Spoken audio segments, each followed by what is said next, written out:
Hey guys, welcome back to Shanna and Shy. It's your girl Shanna right here, and for today's video, I'm going to be sharing with you guys a story. Now, this story is not fake. It's totally real. It's not clickbait. It's a very personal story to me, and I'm not going to share how I felt because that's personal. It's confidential towards me. I'm not going to share how I felt, but I'm going to share the story of how I got anxiety and how I deal with it. I think it's a story that needs to be shared because I feel like it needs to be shared, even though I know I shouldn't be sharing it on here, but I kind of want to. And I thought about not sharing it, and I was like, okay, maybe I want to share it, so I thought I would share it. So, September of 2019, I did not feel myself at all. I just felt like down. I just felt like very anxious all the time and just didn't want to hang out with anyone. I was like being a bitch to people. I was like telling people I don't want to talk to you now. I'm in a bad stage of mind, and I didn't know why. I would hide in my room most of the time in college, and I would just like sit there and watch like very sad movies and just like be very distant from people. I wouldn't really talk to anyone. I would just kind of like curl up into this ball of just like sadness almost every night and just sit there and cry my eyes out because I didn't know how I felt.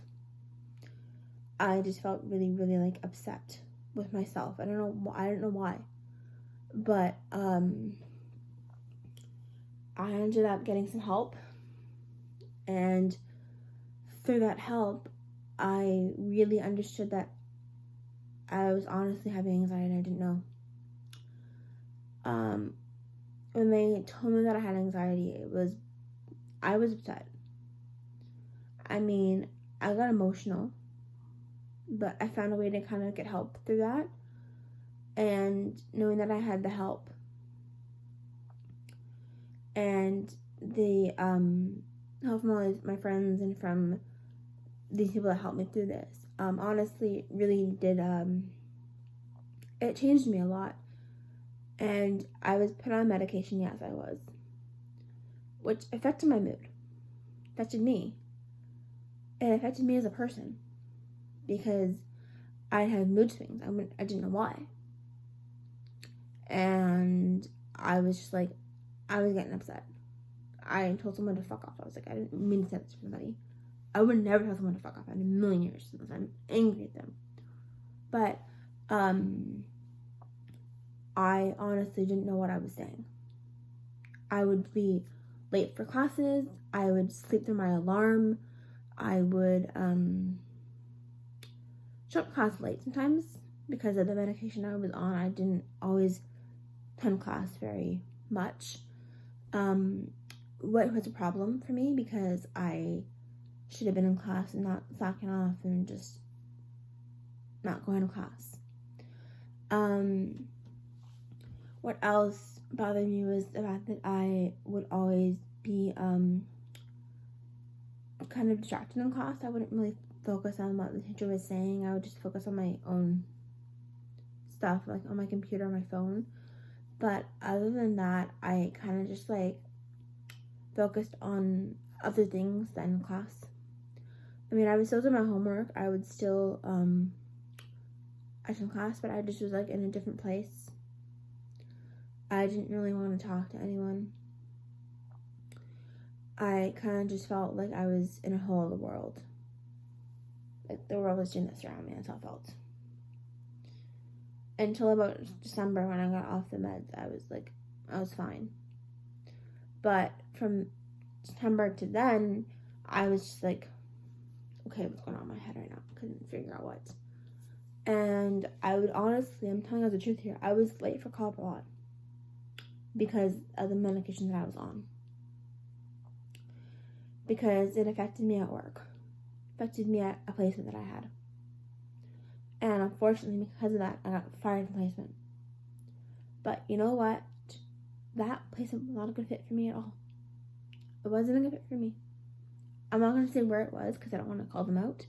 But that placement was not a good placement for me personally. Because it was just like they weren't nice to me. But I had a better one in the end, which made me feel so much better. And also, I just loved going to that other placement.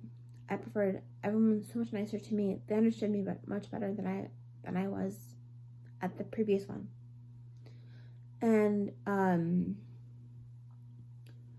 also, I also know that there is times where I do get upset. I do get anxious, but there are triggers that trigger me. But I'm not going to hit the trigger right now. I don't want to, because the triggers are personal to me. But one thing I will say is that I know how to deal with my anxiety very well. I watch Netflix when I'm upset. I'll go for a walk. I'll listen to music. I will talk to a friend, either through or on the phone.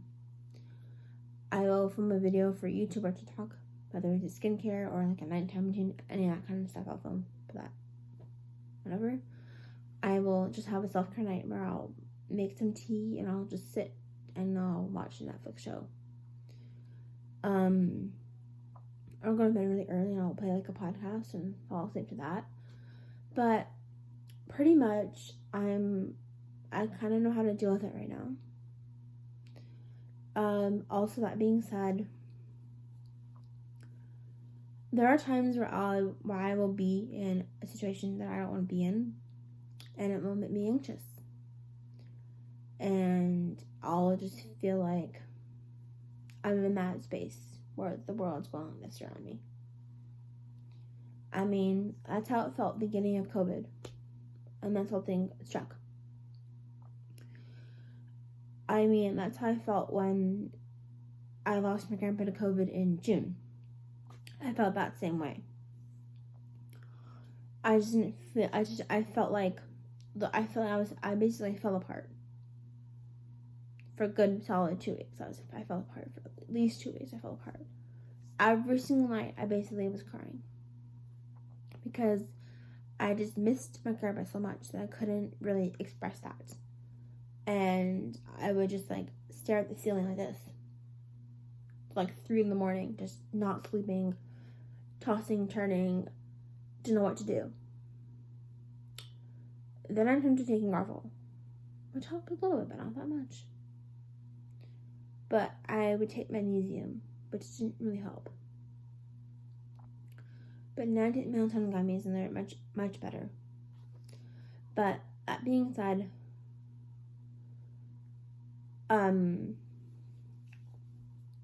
you know, there are things in life that'll hit you. And there are things in life that are going to change you forever. One thing that will never change you is your physical mental health. You gotta be on top of that, guys. You know what I mean? Because you don't want to feel like you're in that place that I was in. And being in that place is just not good. It just drove me to do things that I'm not going to say on this video. It drove me to do some pretty stupid things. So, you know, if you ever feel anxious, talk to someone. That's what I do. I breathe. But think of your happy place. My happy place, honestly, is Camp Nokomis. Every time I have a panic attack, I always think of that place. I think of West Shore and the water coming on the rocks and just thinking of that. Or a sunset at a camp. It makes me happy. Whatever I have messages for you guys, you should have it in your brain, in your mind, whenever you're having a panic attack. But also, I also drink tea as well, which helps. Tip that I'm gonna say right now is that I learned how to do is kind of keep away from the news, because that'll just rise your anxiety from a 1 to like at least 100. So yeah, just keep away from the news if you're feeling anxious at all. Especially during this time right now, just crazy times, and everyone's anxiety is probably really high and stuff, and you're just getting all stressed. Try to kind of just like relax. Have a day to yourself. Take a mental health day if you need it. Because things are important. And you should always control that by doing something fun. By going for a walk at a distance from your friends, or having a girls' night on Zoom, or whatever. You know, have fun with your friends. Dinner with them. Take them places. You know what I mean? Go for a distance hike somewhere, or a distance walk. Just kind of get your mind off of things. I mean, obviously, I was on vacation somewhere. I don't know. Just kind of get your mind off things for a bit if you need to. That's what I tend to do. I mean, I kind of watch videos on YouTube when I'm having a bit of a bad day. I'll watch either the Ohana Adventure or the Leroy's or Brock and Boston, just to name a few. Because they put me in good moods. And make me laugh whenever I'm having a bad day. And other thing I'm going to share is that I also have a speech impediment. So if you guys hear me ever stutter or slow my words, that means that I can't get words out sometimes, and it kind of, you know what I mean? I have a speech impediment as well. But other than that, I'm going to end this video here. I hope you guys give this video a thumbs up. Make sure you subscribe to this channel. And I'll see you guys on my next video, maybe with Cheyenne or something. I love you guys a lot. Have a nice day. Bye, guys.